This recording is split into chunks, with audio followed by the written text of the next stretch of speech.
We're at the Winter Fancy Food Show 2020, and we have here... Hi, I'm Jason Stanley from St. Ivy. Thank you for talking to us. First of all, tell us a little bit about your product. Sure, we've got St. Ivy, the brand name. It's an elegant alternative to alcohol. We've got two SKUs. We've got a virgin gin and tonic and a virgin Moscone Mule. They're both aimed at people that want to either abstain from drinking alcohol or for those people that just want to take a break. And usually if they go out and have 2 or 3 drinks, they'll go and have one of ours, and then they'll go and have their glass of wine or their cocktail, and they'll have another one of ours, and that's what the drink is aimed for, an elegant alternative to alcohol. Research shows that people are drinking less alcohol nowadays. Why do you think that is? That's right, Alex. Yeah, it's amazing. You know, I used to work in the wine business for 15 years, and I used to sell a lot of wine, and when I used to go out and tell people I sell wine, and now I'm working on a virgin gin and tonic. 2 years ago, they would look at me and say, tell me about the wine. Now when they talk to me, I say, I'll do wine and virgin. They say, tell me about the virgin gin and tonic. And I think the reason for that is because there's just more research out there on some of the negatives around alcohol.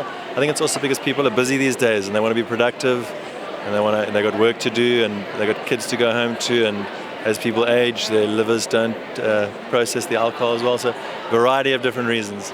So nowadays it's acceptable to go out and be social without having to have a drink.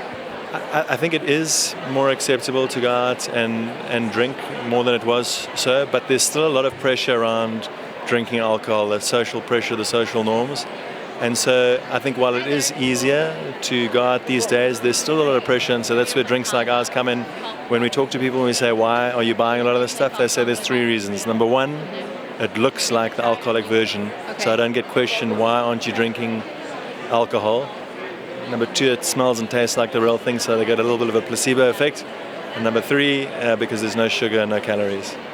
Oh, people nowadays are very savvy, and they want to know what's in their drink.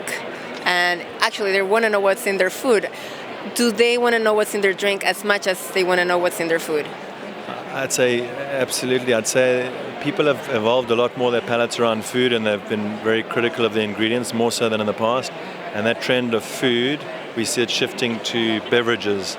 And so people are looking at, are there any artificial ingredients? What's the sugar content? Are there artificial sweeteners? Are there preservatives? And so we do see that trend coming towards the beverage side as well, yes. So what exactly is in your drink?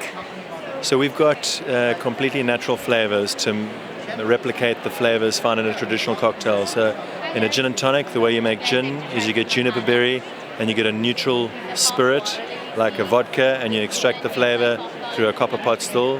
What we do is we extract that juniper berry, that same juniper berry, but we don't use a neutral spirit. We use water to extract the natural flavor of juniper berry to mimic the flavor of gin.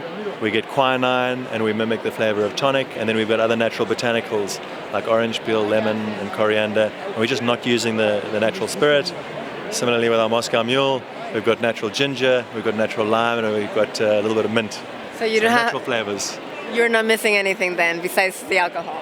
Well, not missing anything, we say, and if you want to throw some alcohol in there, we find about 10% of people do throw a little bit of alcohol in there, but yeah, not missing anything. It tastes great, and people say it tastes really refreshing and they enjoy it. So you can use it as a mixer also?